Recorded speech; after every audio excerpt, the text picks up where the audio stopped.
Bismillahirrahmanirrahim. Assalamualaikum warahmatullahi wabarakatuh.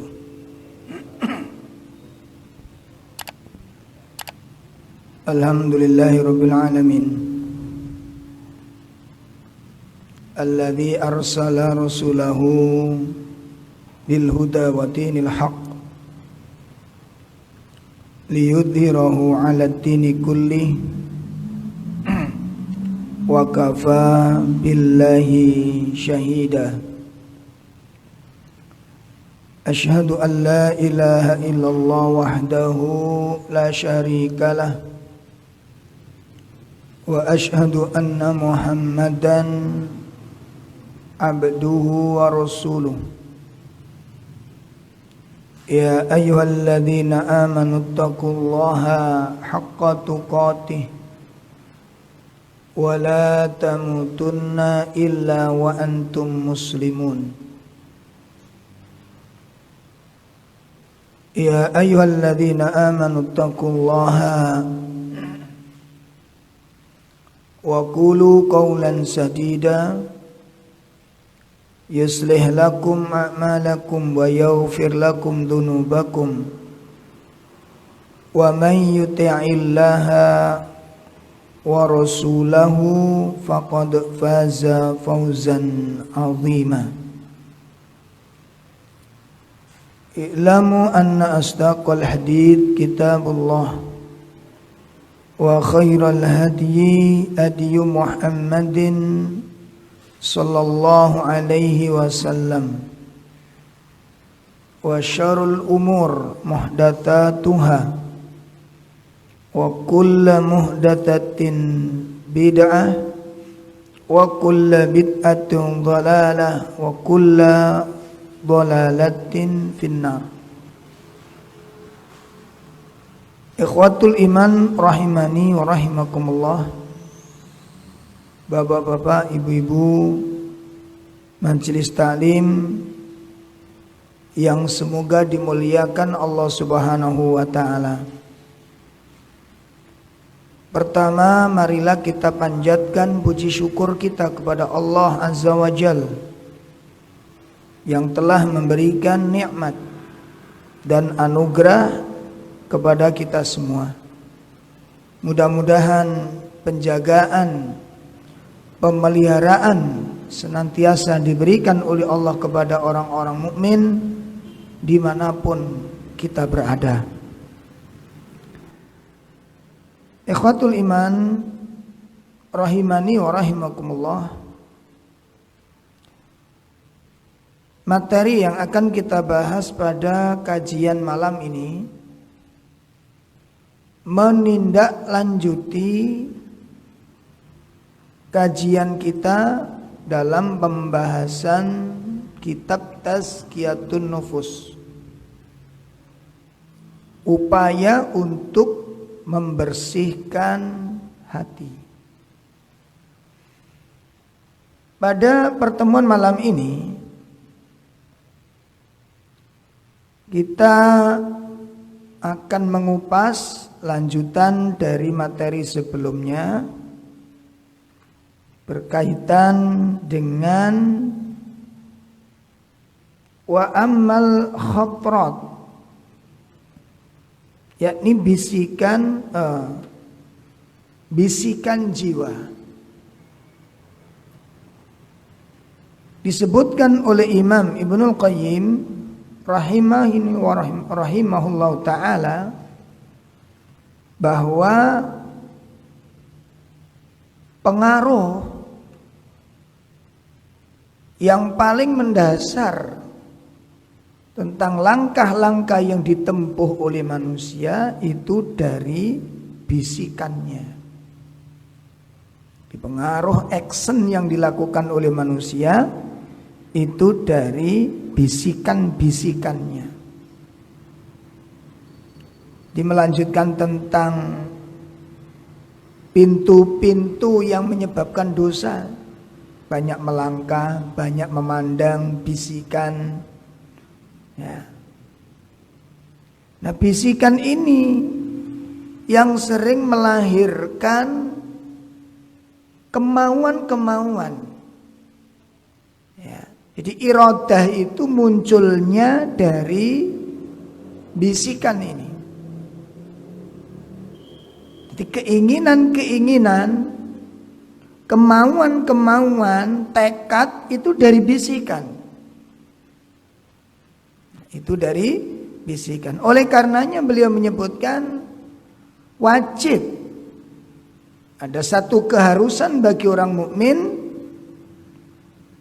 mendapatkan manfaat-manfaat yang banyak apabila bisikan-bisikan itu ditempatkan kepada 5 persoalan. Ya. Jadi kalau bisikan-bisikan itu keluar dari 5 persoalan ini, itu pasti akan menimbulkan bahaya. Karena semua keburukan itu munculnya dari keinginan. Lah keinginan itu munculnya dari bisikan. Makanya kalau bisikan yang melahirkan keinginan tidak dikendalikan, itu akan melahirkan, membuahkan perbuatan-perbuatan yang sangat buruk sekali. Makanya di sini perlu kita adanya manajemen bagaimana mengendalikan bisikan-bisikan itu. Nah, ikhwatul iman rahimani wa rahimakumullah, maka beliau menjelaskan ada 5 perkara yang mestinya harus menjadi bagian aktivitas seorang muslim untuk mengendalikan bisikannya itu pada 5 poin ini. Ya, apa saja 5 poin, 5 perkara yang harus menjadi bagian bisikan-bisikan, ya,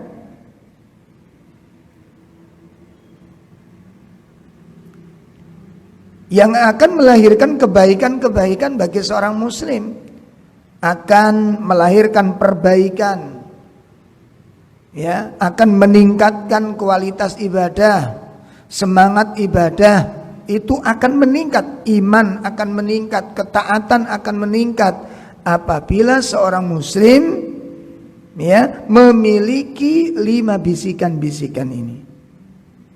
Apa saja itu 5 itu? Yang pertama,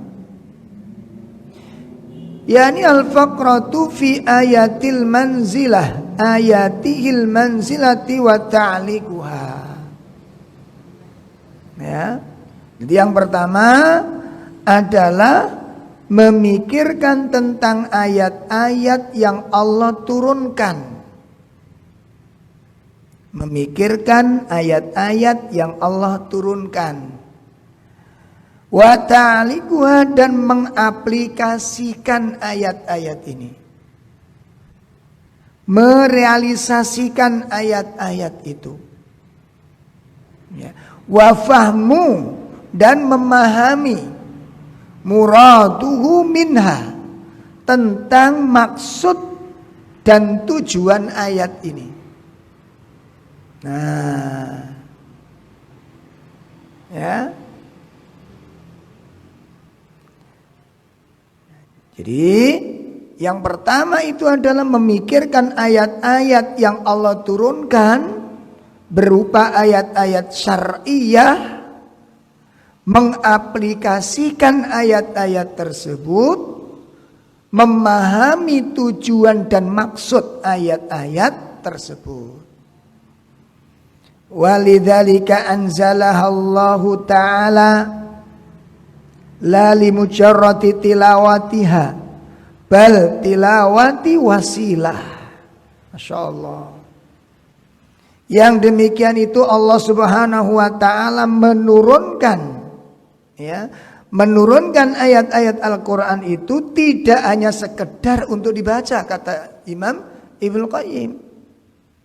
Jadi Al-Quran diturunkan itu bukan untuk sekedar dibaca, bahkan beliau mengatakan bal tilawati wasilah, membaca itu sebuah wasilah, ya. Jadi tujuan inti Quran itu bukan cuma dibaca, membaca itu wasilah, ya. Kemudian waqala ba'dus salaf, berkata sebagian ulama salaf, yakni para sahabat radhiyallahu anhum, mereka mengatakan apa?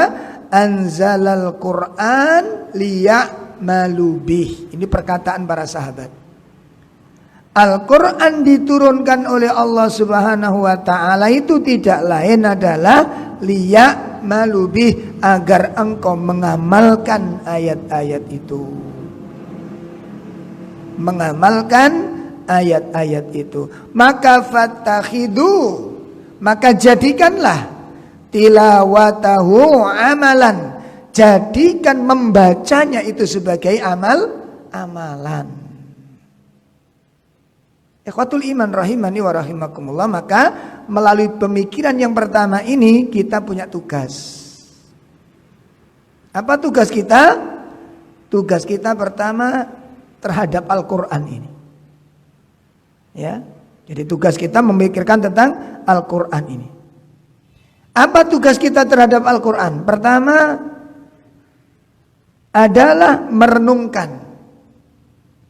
Pertama membaca lafadznya, membaca ayat-ayatnya. Pertama ini, mari kita amalkan. Dan jadikan Al-Quran itu sebagai bacaan kita. Beramal dengan membaca Al-Quran ini. Ya, mencari keutamaan dengan Al-Quran ini. Mencari ampunan dengan Al-Quran, mencari rahmat dengan Al-Quran, mencari pahala dengan Al-Quran. Caranya bagaimana? Pertama, baca. Nah, pertanyaannya sekarang adalah, sudahkah Al-Quran itu sebagai bacaan utama kita setiap hari? Sudahkah itu kita jadikan bacaan utama kita dalam setiap hari? Jadi kalau istilah menu itu menu wajib yang tidak boleh ditinggalkan. Sudahkah ini kita realisasikan? Ya, coba evaluasi lagi yang belum membiasakan punya bacaan Al-Quran, maka upayakan sebagai bentuk kecintaan kita kepada Al-Quran, perjuangan kita untuk membunyikan Al-Quran, membudayakan Al-Quran, maka jadilah kita sebagai pembaca Al-Quran. Jadikan Al-Quran itu menu wajib setiap hari bagi seorang muslim. Jadikan itu amal harian kita. Ini tolong diperhatikan dengan sebaik-baiknya. Jadikan itu amalan harian kita. Ibadah yang paling mudah, yang paling ringan, tetapi memiliki keutamaan yang luar biasa, yakni dengan tilawatil Quran. Nah, bagaimana tidak mudah kita baca di dalam kamar boleh, di atas kasur boleh, gak usah turun dari tempat tidur boleh. Dan tidak usah sengsara mengeluarkan keringat kita, tidak usah mengeluarkan tenaga kita, tidak usah bayar kita. Loh, ini kok masih kita tinggalkan ini? Sementara pahala yang disiapkan oleh Allah, keutamaan yang diberikan Allah itu sangat amat besar. Dengan sekedar membaca itu. Makanya sekarang coba kita yang sebagai kaum muslimin ini, pecinta-pecinta Al-Quran ini, tidak dikatakan pecinta Quran kalau tidak menjadikan menu tiap hari bagi kita. Buktinya apa? Gitu loh. Ya. Ini yang pertama, tugas kita kepada Al-Quran, hasil pemikiran ini. Yang kedua, tugas kita apa? Mengaplikasikan, merealisasikan kandungan Al-Quran. Nah, berarti tugas yang kedua ini adalah tugas untuk memahami maksud. Faham apa yang saya baca tadi itu, ayat mengenai apa, itu harus tahu kita. Makanya dianjurkan, diwajibkan kita untuk belajar. Ya, coba kesibukan-kesibukan kita. Di antara padatnya jadwal harian kita, sudah belum ada jadwal untuk memahami ayat-ayat Al-Quran? Ya, mungkin bisa kita mulai dari hal yang sederhana. Dari mulai Al-Fatihah, coba perhatikan kita perhatikan semuanya, baik yang di masjid maupun yang di rumah, ya. Jadwal harian kita dari mulai surat yang paling masyhur, surat Al-Fatihah. Kalau kita sudah mengetahui makna, ya, saya sudah tahu maknanya Al-Fatihah ini. Berikutnya pas selesai, belum. Ngerti nggak maksudnya ayat-ayat itu? Ya, karena terjemah dengan tafsir niku beda, Pak. Terjemah dengan tafsir itu beda. Tafsir itu memahami kedalaman dari terjemah itu. Kandungan dari apa ayat-ayat yang kita terjemahkan itu. Dari mulai bismillahirrahmanirrahim. Apa pengertian bismillahirrahmanirrahim? Alhamdulillah, segala puji. Kenapa disebut segala puji? Mengandung kalimat apa ini? Coba kita pelajari. Kandungan, tujuan, maksud. Yang dimaksud ayat ini apa? Ayat ini mengandung tentang apa? Menceritakan masalah apa? Ini harus kita tingkatkan pembelajaran ini. Ya. Makanya kita tanya dulu pada diri kita. Sudah tahu terjemahnya? Sudah. Tahu maksudnya belum? Ya, Al-Fatihah ini. Sampai nanti bisa mengupas, contoh Ar-Rahman, Ar-Rahim. Apa bedanya Ar-Rahman, Ar-Rahim? Ya. Iyyaka na'budu wa iyyaka nasta'in. Kenapa kok iyyaka na'budu didahulukan? Ya. Kemudian baru wa iyyaka nasta'in. Ini dipahami betul. Ya, kemudian ihdinas siratal mustaqim, tunjukkan kepadaku jalan yang lurus. Yang dimaksud siratal mustaqim itu apa saja? Ya, coba ini. Yang dimaksud siratal mustaqim itu apa saja? Kalau kita belum bisa menjelaskan berarti belum mengetahui makna Al-Fatihah. Al-Fatihah lo nggak tahu kita. Masya Allah kan. Siratal ladzina an'amta alaihim, yaitu jalan orang-orang yang kau beri nikmat. Siapa mereka? Nikmatnya apa? Nah, itu harus kita pelajari. Itu tahap. Ya. Jadi kalau diruntut gitu Pak ya, kalau diruntut, 1 tilawatul lafaz. Sebagaimana dijelaskan oleh Syekh Utsaimin di dalam kitab Syarah Riyadhus Shalihin. Ya, jadi kewajiban seorang muslim kepada Al-Qur'an 1 tilawatil lafaz, membaca lafaz-lafaznya. Sudah, ini kita biasakan dulu. Cintai Al-Qur'an. Cintai Al-Qur'an. Ya, salah satunya membiasakan diri untuk senang membaca ini. Sekarang coba bandingkan ikhwas kalian, ya, nikmatnya kita baca Quran dengan nikmatnya baca WA, enak mana? Udah itu aja dulunya, nggak usah muluk-muluk. Ya, kita baca berita, baca ini, baca itu, masya Allah seneng banget, anteng gitu, nggak pernah capek itu, nggak pernah bosen itu. Sekarang kita baca Quran sehari berapa kali? Berapa ayat? Ya, bukan tidak boleh, boleh. Cuma ayo dibuktikan gitu ya, cinta kita kepada Al-Quran ini. Kita buktikan. Itu kewajiban pertama kepada Al-Quran. Yang kedua, tilawatul makna. Tilawatul makna. Ini saya menukil perkataan Syekh Utsaimin. Saya nukil perkataan Syekh Al-Utsaimin rahimallahu ta'ala. Jadi kewajiban seorang muslim kepada Al-Quran, 1 tilawatul lafaz, yang kedua apa? Tilawatul makna. La tilawatul makna ini sekaligus al-fahmu, memahami kandungannya. Ya. Dari mulai Al-Fatihah dulu diterjemahkan sampai betul-betul hafal artinya. Setelah itu memahami kandungan-kandungan per ayatnya. Lanjutkan nanti Al-Ikhlas. Ya, apa makna al-ikhlas? Kenapa disebut al-ikhlas? Ya, kenapa disebut al-ikhlas? Terus kandungan per ayatnya itu mengandung kalimat apa? Itu baru nanti semakin kuat iman ini.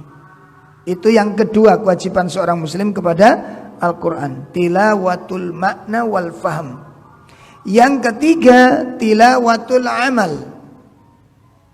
Ya, tilawatul amal. Artinya apa? Membaca dengan mengamalkan itu artinya ada mengaplikasikan Al-Quran ini.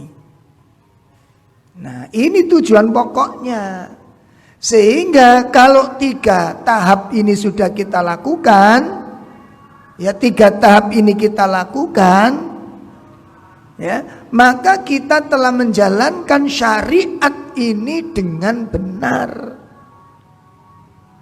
Ya, menjalankan aturan agama itu dengan tepat, karena kita melakukan sesuai dengan protap petunjuk Al-Quran ini. Ya, amal kita tidak keluar darinya. Masya Allah. Nah, oleh karena itu tadi ditegaskan oleh Syekh Al-Utsaimin rahimahullah ta'ala, ya, bahwasanya Al-Quran diturunkan itu tidak hanya sekedar untuk dibaca, bukan sekedar untuk dibaca. Maka Allah subhanahu wa ta'ala menurunkan Al-Quran adalah untuk diamalkan. Allah menurunkan Al-Quran untuk diamalkan. Nah, makanya sekarang kita jadikan kesibukan kita, sibuknya kita itu sibuk dengan Al-Quran. Mari kita agendakan ini, kita jadwalkan. Ada jadwal membaca, ada jadwal memahami, ada jadwal menghafal. Sebab ini sudah tertata belum ini? Ya. Jangan sampai kita jadi seorang muslim tidak tertata jadwal hariannya ini. Marit gak karu-karuan. Ya, jangan sampai ya. Ini bisikan yang pertama atau pikiran yang pertama.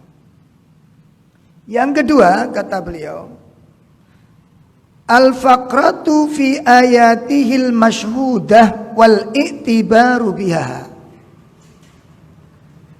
Ya, wal istidlal biha ala asma'ihi wa sifatihi wa hikmatihi wa ihsanihi wa birrihi wa judihi. Masya Allah.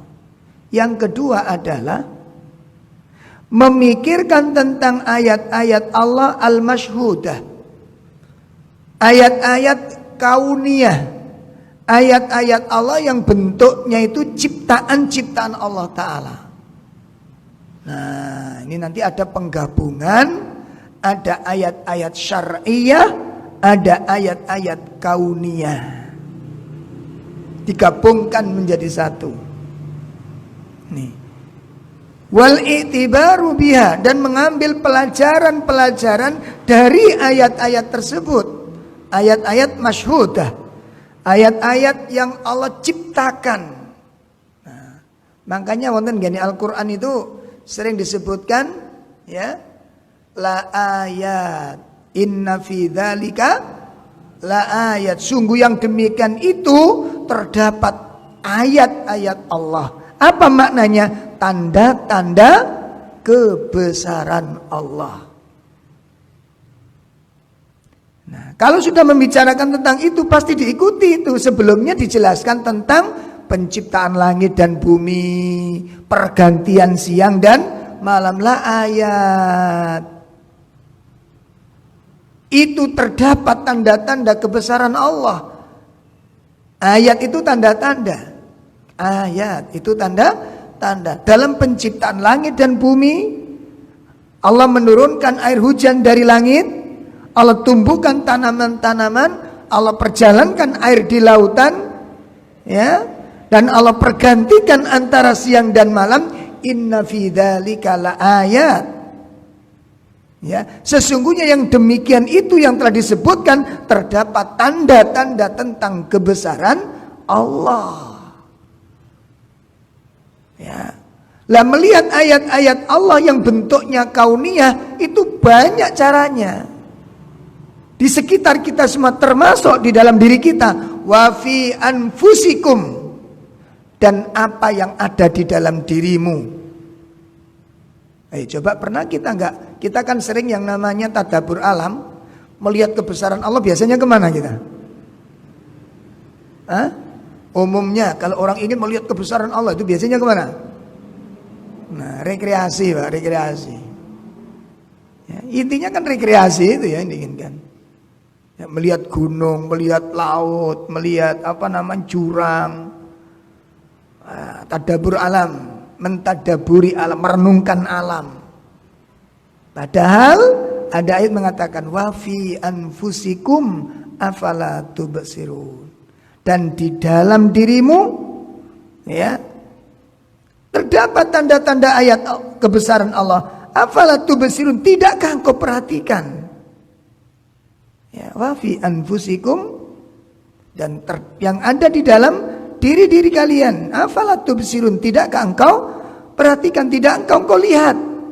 Di dalam dirimu terdapat tanda-tanda kebesaran Allah. Bagaimana Allah menciptakan kamu, memprosesmu. Lihat seorang bayi ketika dilahirkan dalam keadaan tidak mengerti sesuatu apapun, tidak ngerti apa-apa, sampai ibunya sendiri pun dia nggak tahu. Yang dimakan apa tidak ngerti, yang ngasih makan siapa juga tidak tahu. Kemudian proses Allah jadikan pendengaran, penglihatan, hati, baru mulai bisa mendengar, baru bisa melihat, baru bisa berpikir. Proses ini tanda-tanda kebesaran Allah, dan tidak semua manusia mengalami begitu. Karena ada orang yang cacat, ada orang yang nggak bisa dengar, ada yang nggak bisa ngelihat, ada orang yang nggak bisa mikir. Ya Allah, la ayat. Ini namanya ayat-ayat apa? Kauniyah. Ayat-ayat masyhudah, ayat-ayat yang terpampang di depan mata kita semuanya. Ini. Dan ini kita punya program untuk itu, ikhwah. Sejauh mana kita takrif kepada diri sendiri. Makanya kalau orang betul-betul memahami dirinya sendiri, dia akan tawadhu kepada Allah Ta'ala. Dia akan menghibah kepada Allah. Dia akan berserah diri kepada Allah Subhanahu wa Ta'ala. Itu kalau orang-orang memahami hakikat dirinya sendiri. Ya, memahami hakikat dirinya sendiri. Makanya nanti coba dilihat di antaranya surat apa ini? Ini kita mulai dari diri kita sendiri. Makanya untuk melihat kebesaran Allah, enaknya dimulai dari mana? Lihat apa kita? Hah? Langit katoan namanya. Langit kejauhan gitu.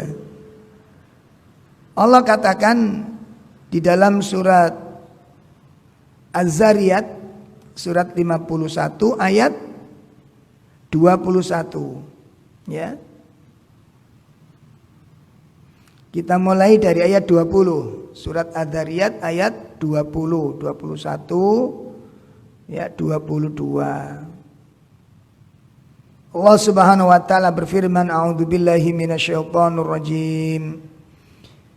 Wa fil ardi ayatul lil muqinin wa fi anfusikum afala tubsirun wa fis samai rizqukum wa ma tu'adun. Ya. Allah Subhanahu wa taala menyatakan pada ayat yang ke-20, dan di bumi terdapat tanda-tanda kebesaran Allah bagi orang-orang yang yakin. Di dalam bumi terdapat tanda-tanda kebesaran Allah. Sudah, berhenti saja di sini dulu, renungkan, coba sebutkan tanda-tanda kebesaran Allah yang kau lihat di muka bumi apa saja. Berhenti di situ, renungkan ayat ini. Itu bisikan yang kedua tadi. Ya. Sebutkan satu persatu. Nanti pasti kita akan jawab, ya buahnya Ustaz, enggak mentas. Itulah tafsir ayat wa atakum min kulli ma sa'altumu wa ma ta'udu nikmatallahi wa in ta'uddu nikmatallahi la tuhsuha. Jika engkau menghitung nikmat Allah, kau tidak akan sanggup menghitungnya. Di muka bumi ini semua yang tersimpan di dalamnya, baik yang ada di dalamnya maupun yang ada di atasnya. Ya, yang di dalamnya apa saja, Pak? Kekayaan alam, makanya disebut kekayaan. Ada emas, ada batu bara, ada minyak, ada pasir, ada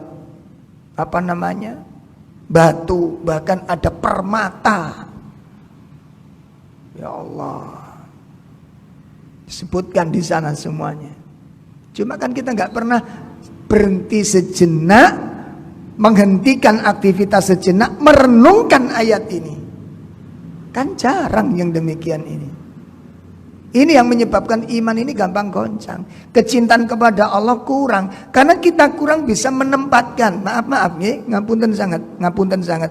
Kita kurang bisa menempatkan pemberian Allah itu pada tempatnya yang tepat. Ya. Coba kalau orang itu dikasih nikmat yang banyak, mestinya yang paling banyak apanya? Imbal balik dari nikmat itu apa? Apa? Syukur. Imbal balik dari nikmat itu adalah syukur. Sekarang sebutkan nikmat-nikmat Allah. Oh, nggak bisa. Kenapa nggak bisa? Karena sangat banyak. Berarti kalau saking banyaknya, kewajiban kita juga memperbanyak syukur. Kan gitu korelasinya, kan demikian. Ya, bersyukur kepada sampai nggak bisa dihitung rasa syukurmu itu. Kenapa? Kewajiban mensyukuri nikmat nggak bisa dihitung. Syukur kita bagaimana? Masya Allah, Pak. Makanya kalau dihitung itu dihitung bener gitu, Masya Allah. Manusia ini yang paling mulia, luar biasa. Dan nikmat Allah yang diberikan kepada makhluk yang paling banyak adalah nikmat yang diberikan kepada manusia. Paling banyak. Coba kita diambil satu saja loh nikmat oleh Allah. Satu saja. Muarat-marit kita ini. Selama ini kalian begedut kita ini kata ini. Satu diambil oleh Allah. Apa? Rasa aman. Udah. Apa yang terjadi sekarang? Ya? Problemnya kan cuma satu. Virus cuma satu, virus ini. Virus kan itu tau kan? Contoh lihat akibatnya ini. Ngaji libur, sekolah libur. Liwat gak oleh, ngono lho. Mau bertamu itu loh, takut. Sing ditamoni yo takut. Bukan cuma salaman wedi pisan lho kan. Ndak aman kita ini. Terus di mana kedikdayaan manusia? Coba kekuatan manusia di mana? Ya Allah, renungkan. Itu nikmat Allah. Cuma nikmat Allah diambil satu, hilang semua kebaikan-kebaikan. Satu nikmat diambil oleh Allah, hilang kebaikan-kebaikan. Ya, satu nikmat Allah, aman.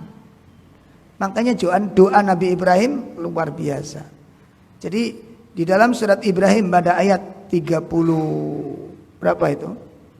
35 kalau nggak salah ya. Coba kita simak sejenak. Ya, dan ini kalau bisa jadikan doa harian kita ini. Ya, jadikan doa harian kita ini. Surat 14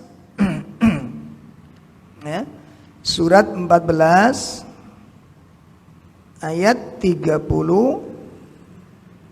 ya 35. Di situ ada doa Nabi Ibrahim ya. Apa doanya? Rabbij'al hadzal balada amina. Nah, ya Allah jadikan negeriku ini negeri yang aman. Setelah minta rezeki yang aman, baru kemudian nanti berikutnya di ayat-ayat berikutnya baru minta rezeki. Setelah minta keamanan. Jadi bukan rezeki dulu baru aman, tapi aman dulu baru kemudian rezeki. Karena aman itu lebih berharga. Aman itu lebih penting. Rezeki nggak bisa digunakan kalau nggak aman. Bisa dipahami ini? Rezeki nggak ada artinya kalau nggak ada rasa aman. Ya, kemarin waktu ada acara lockdown itu, nah, menderita semua kan kita ini. Nyekel duit nih gak sok blonjo kan ngono. Apa fungsinya duit kalau udah gak aman begitu? Ini rahasia ayat yang sangat mulia. Makanya renungkan. Ya, Masya Allah, renungkan. Ya, kembali kepada surat Az-Zariyat, surat 50 berapa tadi?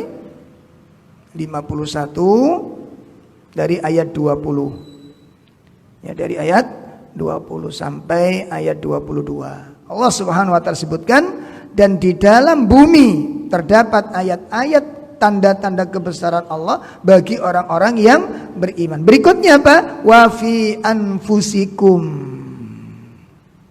Berikutnya Allah jelaskan, dan juga pada dirimu sendiri, di dalam tubuhmu, di dalam badanmu, itu terdapat tanda-tanda kebesaran Allah.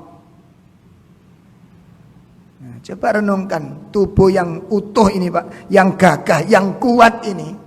Itu kalau diambil satu saja oleh Allah, kita menjadi makhluk yang dibuang oleh manusia, termasuk orang-orang di sekitar kita. Keluarga kita, membuang kita, nggak ada artinya di tengah-tengah sudah. Harus dijauhkan, harus dibuang, dan harus dilupakan. Masya Allah. Satu diambil oleh Allah. Jantung kita utuh, paru-paru kita utuh, empedu kita utuh, ginjal kita utuh, tubuh kita utuh. Satu diambil oleh Allah. Ruh dikemanakan kita? Dalam? Dibuang kita. Setelah itu lebih gak enak lagi, disuruh melupakan, bayangin. Betul apa enggak? Coba kalau ada istri suaminya meninggal, nangis terus. Terus yang datang mengunjungi apa nasihatnya? Hah?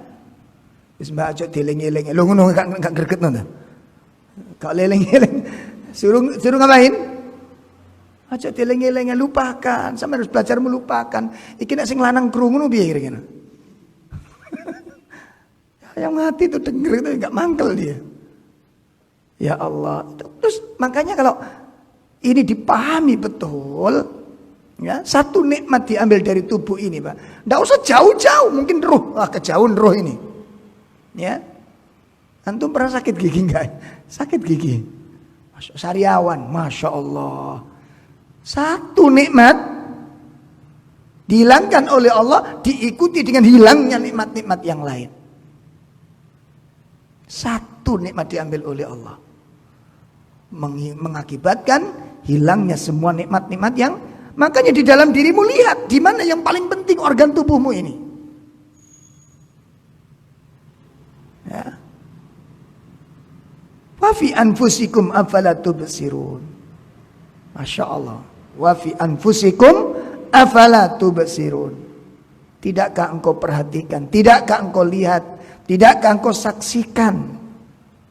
Kemudian ayat 22 menjelaskan, wa fis sama'i rizqukum wa ma tu'adun. Dan di langit terdapat sebab-sebab rizkimu dan apa yang dijanjikan kepadamu. Di atas langit pun tersimpan pintu-pintu yang akan mendatangkan rizki kepadamu berupa air hujan. Tanpa air apa artinya kehidupan ini, Pak? Ya Allah. Saya pernah hidup di satu daerah, sungai nggak ada, sumur nggak ada, Pak. Itu bisa bayangin, ngising tak lu angel, Pak. Ngising itu aja angel sudah. Satu dihilangkan oleh Allah. Wakilnya kalau ada hujan itu, Masya Allah, Pak. Drum dikeluarkan, bak manu dikeluarkan, timba dikeluarkan. Jadi kayak luar biasa kalau ada hujan. Dan saya seumur-umur di hari itu, di tempat itu, ya, seumur-umur itu baru kali itu minum air hujan. Karena daerahnya nggak ada. Ada apa di masjid itu, apa namanya, sumur timba itu, pakai apa namanya, pompa itu, pompa air. Itu pun asin sekali. Sumur nggak ada. Jadi ada di belakang rumah masing-masing itu ada apa namanya, kayak kolam. Untuk penampungan air itu wah hijau sekali sudah, tidak karu-karuan. Jadi kalau kita mandi ke atas itu laler yang datang ke kita itu. Saya bisa bayangkan, ya Allah, ingat-ingat di kampung halaman. Begitu pulang kampung rendem di sungai nggak mentas-mentas. Allah, nikmat Allah yang luar biasa kita lupakan. Makanya sampai ada ayat, ya, satu surat khusus membicarakan fabi ayyi ala'i rabbiku ma tukadziban. Nikmat Allah yang mana lagi yang engkau lupakan, yang engkau dustakan? Nikmat Allah yang mana lagi? Makanya kita nggak usah ya menyombongkan diri. Nantinya Pak, orang-orang menyombongkan diri itu dipaksa oleh Allah untuk tawaduk nanti. Dipaksa oleh Allah untuk tawaduk. Makanya sekarang kan gambar-gambar Allah memaksa manusia. Ya, memaksa manusia. Ya, ternyata kalau dipaksa begitu juga banyak yang nganut gitu. Masa kita ini nganut baru dipaksa dulu baru mau kita ini. Nah, ini renungan yang kedua, bisikan yang kedua. Dan masih banyak nanti ayat-ayat tentang ayat-ayat kauniyah nanti dalam surat An-Nahl, dalam surat An-Naml. Antum buka nanti di pertengahan-pertengahan ayat itu. Itu menjelaskan tentang ayat-ayat kauniyah. Menjabarkan, menjelaskan tentang keagungan Allah. Kekayaan Allah yang dilimpahkan semuanya kepada manusia. Tanamannya, ya, tanamannya, pohon-pohonnya, rumputnya, buah-buahannya, binatang-binatangnya. Ya, semuanya diciptakan untuk manusia. Jadi ada kalanya peruntukan manusia itu, ada kalanya dagingnya, ada kalanya kulitnya, ada kala bulunya, ada kalanya suaranya, ada kalanya tenaganya. Bahkan ada kalanya bisanya itu mengandung bisa, mengandung racun. Racunnya yang bermanfaat bagi manusia. Ya Allah. Makanya fabi ayyi ala'i rabbikuma tukadziban. Nanti kalau kita sudah merenungkan ayat-ayat ini, ketika membaca ayat ini, ya surat Ar-Rahman ini pengaruh ke dalam hati itu kuat. Ya, makanya ulama-ulama soleh, ulama-ulama yang soleh, tidak ada yang membaca ayat ini kecuali mereka menangis kepada Allah Ta'ala. Nanti lihat nanti, ulama-ulama yang soleh, ahlul Quran, ahlul fikih, ahlul tauhid, yang membaca ayat-ayat ini, fabi ayyi ala'i rabbikuma tukadziban, nikmat Allah yang mana lagi yang kau dustakan? Tidak lain kecuali mereka pasti akan menangis. Nah, Masya Allah. Karena memahami kandungan ayat ini. Sangat dalam sekali ayat ini. Baik, itu renungan yang kedua. Pikiran yang kedua, bisikan yang kedua.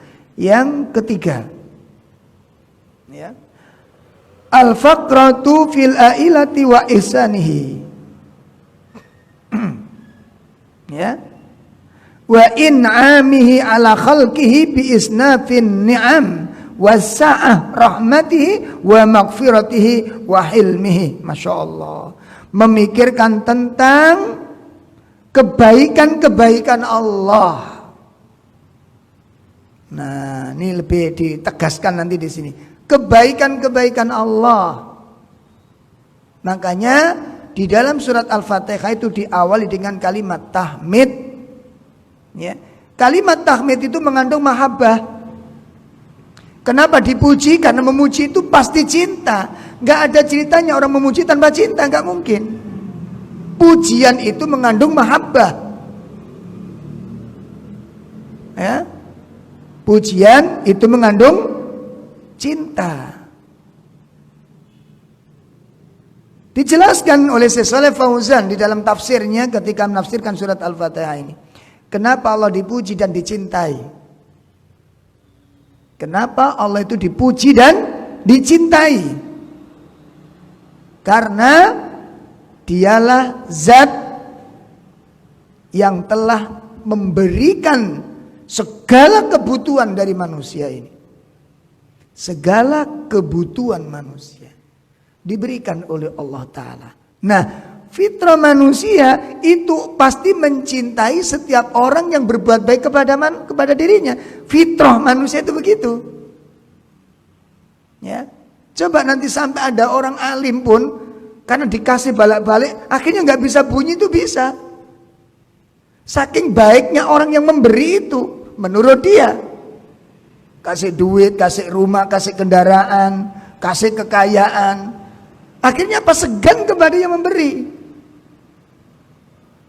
Ya, karena pemberian itu memiliki efek yang sangat besar. Kebaikan orang itu membuahkan mahabbah. Coba sekarang kita punya saudara. Kita punya saudara. Saudara kita ini ada yang dermawan, ada yang bakhil. Ada dermawan, ada yang bakhil. Mana dua saudara yang kita cintai? Yang dermawan atau yang bakhil? Fitrah manusia mencintai yang dermawan. Itu sudah fitrah. Tidak salah begitu itu. Tetangga juga demikian, teman juga demikian. Coba sekarang kalau antum diajak teman, terus dalam perjalanan antum dijamin, makan dijamin, uang saku dijamin, ya kebutuhan dijamin. Itu subhanallah. Kemudian ada orang lain lagi mengajak antum tidak ada jaminan sama sekali. Rasanya gimana? Beda jauh. Beda. Ya, makanya kebaikan melahirkan mahabbah. Maka ingat-ingat kebaikan Allah. Sekarang siapa yang paling banyak pemberiannya itu dibandingkan Allah Subhanahu wa taala? Ya, siapakah yang paling banyak pemberiannya dibandingkan dengan Allah Subhanahu wa taala? Ya. Belum lagi cukup dengan kesehatan saja, bagaimana kita akan membayarnya, menggantinya. Kenikmatan berupa kesehatan ini, bagaimana kita menggantinya, bagaimana kita mensyukurinya. Nah, ini.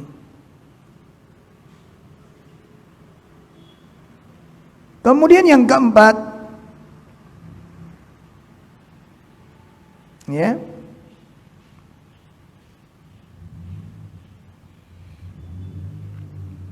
yang keempat adalah al-faqratu fi uyubin nafs wa afatiha. Memikirkan tentang aib-aib diri. Wa afatiha, dan kerusakan-kerusakan diri. Wa fi uyubil amali, dan aib-aib dalam amal ibadah kita. Insyaallah. Nih. Ya, memikirkan tentang aib-aib diri, mengkoreksi kekurangan-kekurangan diri. Ini nggak gampang Mbak yang begini ini ya.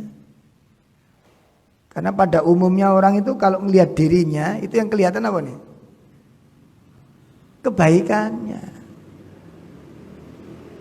Ya, setiap orang itu, kebanyakan orang itu kalau melihat dirinya itu, yang ditemukan apa? Kesolehannya, kebaikannya, ketaatannya, kemuliaannya. Padahal yang diperintahkan di sini ini adalah, kenapa kok di sini dibicarakan memperhatikan, memikirkan aib-aib, tidak memikirkan kebaikan? Karena pada umumnya orang itu setiap melihat dirinya itu yang dilihat kebaikan. Jarang orang lihat dirinya, yang lihat aibnya itu jarang. Termasuk kita.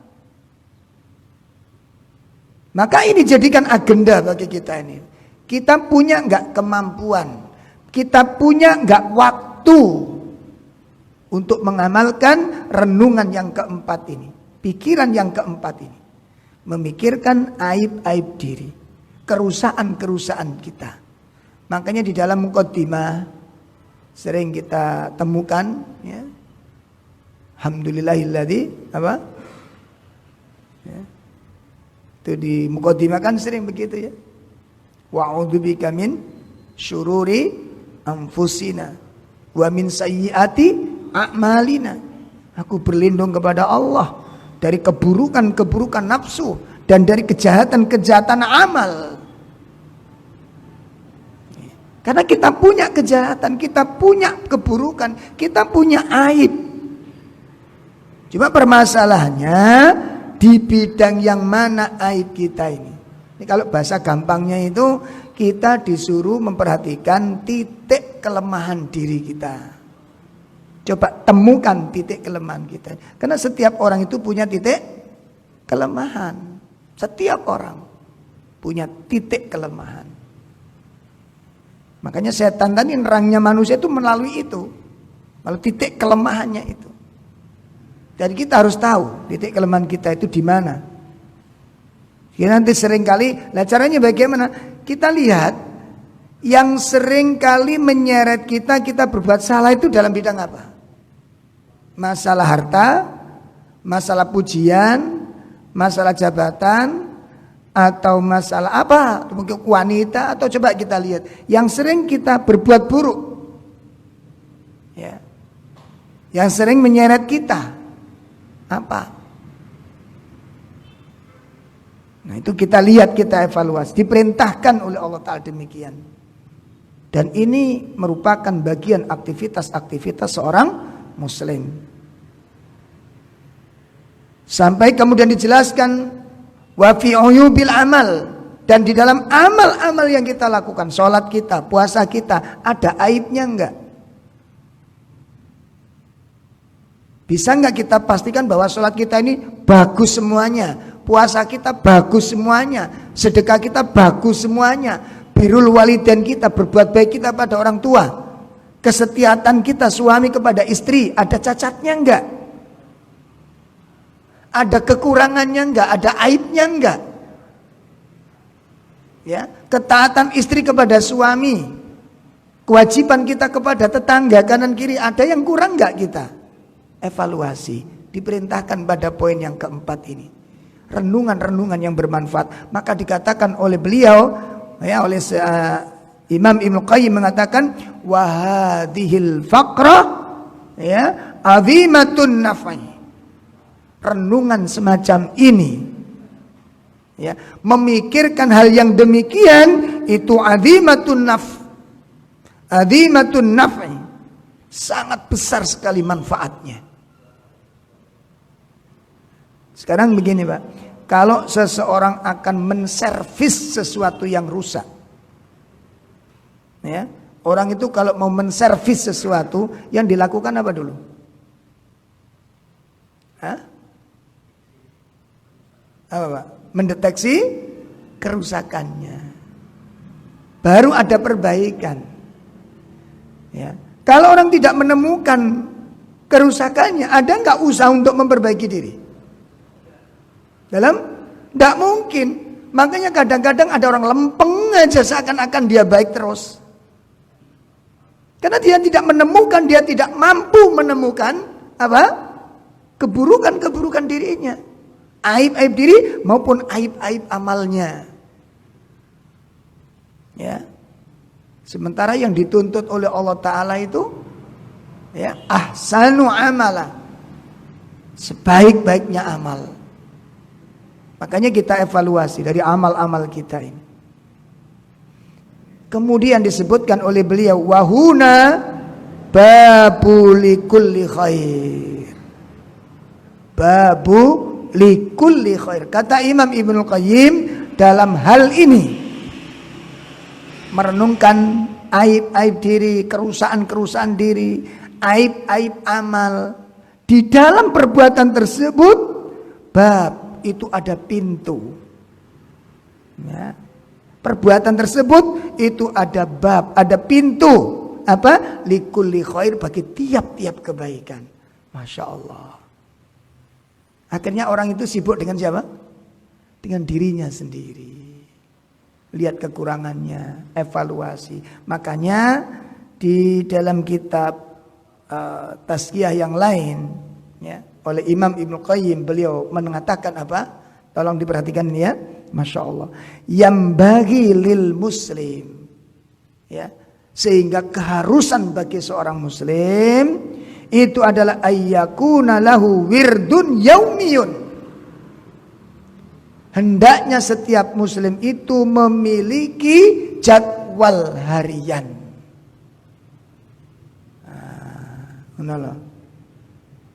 Jadi kita punya amalan-amalan harian, tugas-tugas harian itu punya kita.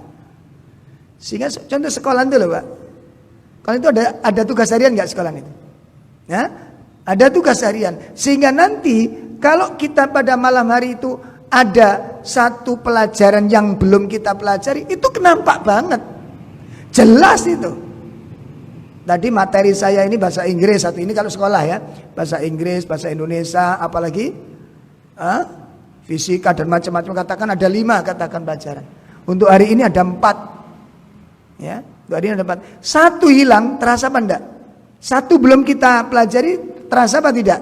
Terasa. Kenapa kok terasa? Karena kita punya jadwal.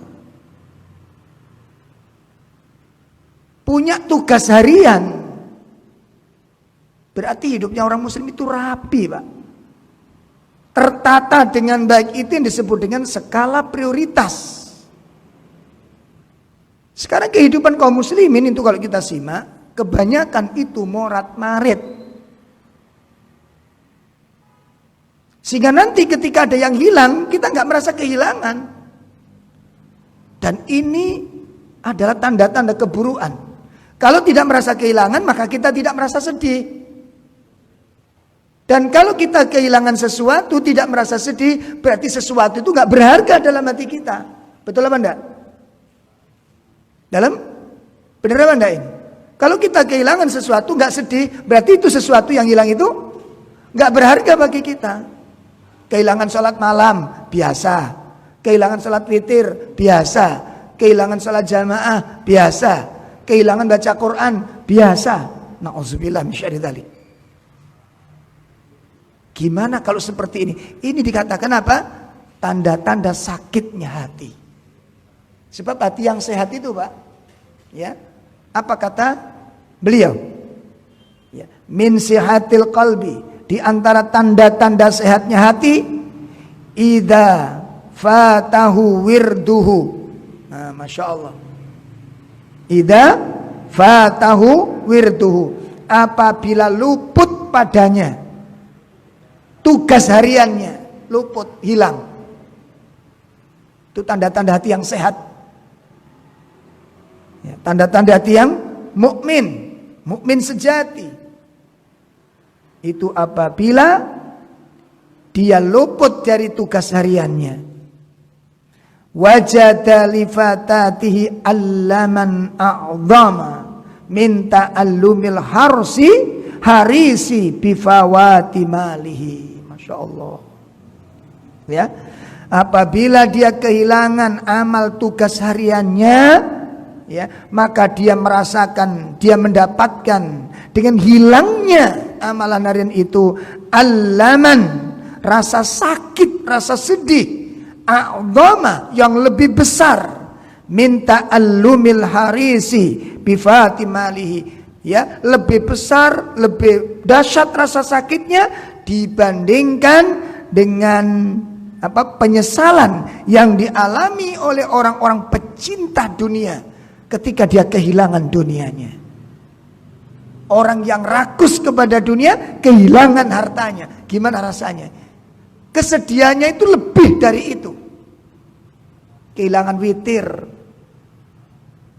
wajah nampak sedihnya itu kelihatan. Kita bangun kesiangan yang guyang-guyu. Gimana ini? Ini bermasalah iman ini. Makanya kita hargai berapa salat malam, kita hargai berapa. Ya. Makanya berkali-kali kita tekankan, Mbak, ya. Berkali-kali kita tekankan. Berkali-kali kita tekan. Berkali-kali kita ulang-ulang nasihat ini. Orang yang mengetahui suatu dalil, mengetahui keutamaan, belum tentu meyakini keutamaan itu. Saya ulangi. Orang yang tahu tentang keutamaan belum tentu meyakini keutamaan itu. Bisa dipahami nih. Contohnya ingat. Sholat 2 rakaat pendek, ya, sholat 2 rakaat yang pendek, yang lebih mahal nilainya daripada dunia seisinya. Sholat apa? Nah, kita tahu semuanya itu. Kita tahu semuanya. Salat subuh Ustaz. Nah, karena kita sering mendengarkan itu. Apakah kita sudah menghargai 2 rakaat itu seperti dunia seisinya? Itu masalahnya di situ. Kalau kita memang meyakini 2 rakaat itu seperti itu nilainya, kita nggak mau kehilangan dia. Mahal soalnya. Dan kalau hilang sedih kita. Sekarang bandingkan. Uang 10 juta dengan sholat 2 rakaat. Nilainya lebih mahal mana? Kalau menurut dalil tadi. Hah? Lebih mahal 2 rakaat sebelum subuh. Tapi kehilangan 10 juta dengan kehilangan 2 rakaat lebih terasa mana? Itu namanya kita belum menghargai gitu loh. Itu namanya kita belum menghargai 2 rakaat sebelum subuh itu senilai dunia seisinya. Kita belum menghargai ke situ, belum menghargai, belum meyakini nilainya seperti itu. Kenapa? Terlihat oleh kita sendiri ketika kehilangan 2 rakaat kita santai-santai biasa, biasa-biasa saja. Sedihnya sampai berapa hari kalau kita kehilangan 2 rakaat sebelum subuh itu? Sumpeknya bilang dina Pak. Gak sumpek belas itu repot itu kan. Gak sumpek belas. Jadi kan kehilangan 10 juta seminggu hilang belum rasanya ini. Dompet itu dorak arek gak karu-karuan Pak. Tuh namanya pengetahuan. Itu belum masuk dalam keyakinan. Nah ini menjadi amalan harian. Makanya coba kita amalkan. Punya amalan harian, tugas harian. Sudah tertata belum kita ini? Karena itu tanda-tanda sehatnya hati. Sehingga nanti kalau ada amal yang hilang terasa. Dikir pagi petang belum tadi ya Allah. Terasa ya Allah. Beban ini rasanya ya Allah. Ada yang hilang ini. Baca Quran hilang rasanya. Terasa. Tadi pagi belum sedekah sama sekali saya. Sedekah segera. Kan begitu, ada amalan harian. Ada tugas harian. Sehingga nanti kalau sesuatu hilang. Terasa oleh kita. Karena kita merasa memiliki amal-amal itu. Nah ini kita evaluasi ya liwah. Kita evaluasi. Ya. Jadi yang keempat tadi apa? Memikirkan tentang aib-aib diri. Dan ini yang disebut dengan muhasabah. Evaluasi diri. Nah, supaya kita bisa mudah untuk mencari celah kita. Supaya kita bisa mudah menemukan kekurangan kita. Baca tarikh. Baca tarikh. Takwanya para nabi, ketakwaannya para sahabat-sahabat nabi, ya, ketakwaannya para tabi'in, ketakwaannya para imam-imam kaum muslimin. Baca kehidupan orang-orang soleh, kezuhudan orang-orang soleh, ya, ketaatan orang-orang soleh. Baca, nanti kita temukan di sana aib-aib kita ini. Ya. Nah kalau panjenengan dengan saya ini studi bandingnya, saya dibandingkan dengan orang di terminal ya gak nimbang ini. Akhirnya merasa dirinya lebih baik dari orang lain. Tidak menemukan aib, dan itu ciri-ciri apa, tanda-tanda keburukan. Nah, orang tidak menemukan aib diri sulit untuk memperbaiki diri karena dia tidak merasa ada yang salah. Ya. Dia tidak merasa ada yang salah. Makanya nggak perlu diperbaiki. Masya Allah, dan ini musibah. Ini musibah. Baik, yang kelima, yang terakhir, ya, apa yang perlu kita pikirkan? Yang kelima adalah al-faqratu fi wajibil waqt. Ya. Memikirkan tentang kewajiban-kewajiban terhadap waktu. Masya Allah. Menggunakan waktu, memanfaatkan waktu, wa wadhifatu, dan mencatatnya. Mencatat. Wa jami'il, dan seluruh aktivitasnya. Ya, seluruh aktivitasnya dicatat. Fal arif, dan orang yang bijaksana, ya, orang yang bijaksana itu adalah ibnu waqtihi, orang yang menjadi anak dari waktunya ini. Orang yang bijaksana itu orang yang menjadi anak dari waktunya. Apa artinya anak dari waktunya itu? Betul-betul menggunakan waktu itu dengan sebaik-baiknya. Dan itu ciri-ciri orang mukmin yang sejati. Jadi tanda-tanda orang mukmin yang sejati adalah orang-orang yang meninggalkan sesuatu yang tidak bermanfaat bagi dirinya. Ngerti nggak yang nggak bermanfaat ini? Nah, gitu loh. Paham nggak kita dengan sesuatu ini sia-sia, ini enggak? Allah sebutkan di dalam surat Al-Mu'minun, surat 23 pada ayat yang ketiga, qad aflahal mu'minun alladzina hum fi salatihim khashi'un walladzina hum 'anil lagwi mu'ridun. Ya, beruntunglah, berbahagialah orang mukmin yang sebenar-benarnya. Siapa dia? Orang yang khusyuk salatnya dan orang-orang yang meninggalkan sesuatu perkataan maupun perbuatan yang tidak ada manfaatnya. Ngerti.